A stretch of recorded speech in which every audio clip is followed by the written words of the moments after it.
நம்ம ஹாஸ்பிட்டலுக்கு ஒரு கப்பிள்ஸ் வந்தாங்க. ஒய்ஃபோட கம்ப்ளைண்ட்டே ஹஸ்பண்ட் வந்து நைட்டெல்லாம் வந்து கொரட்டை விடுறதுனால என்னால் ப்ராப்பராக தூங்க முடியல அப்படின்னு சொல்லிட்டு. ஸோ இது வந்து இயர்லி ஸ்டேஜஸில் வீட்டிலே நம்ம வந்து ரெடியூஸ் பண்ணுறதுக்கு 3 to 4 டிப்ஸ் கொடுக்குறேன். அதை நம்ம என்னென்னு பார்க்கலாம்.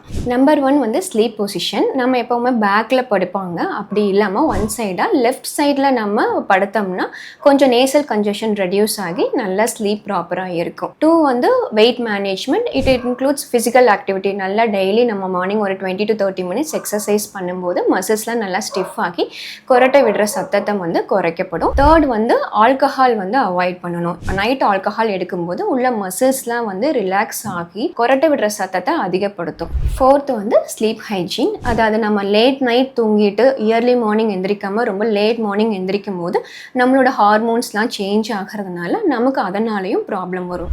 நான் சொன்ன இப்போ டிப்ஸ் எல்லாமே இயர்லி ஸ்டேஜஸ் இருக்க பேஷண்ட்ஸ்க்கு தான். சிவியராக ஸ்னோரிங் இருக்கவங்க கண்டிப்பாக நியர்பை இஎன்டி டாக்டரை கன்சல்ட் பண்ணி சரி பண்ணிக்கோங்க.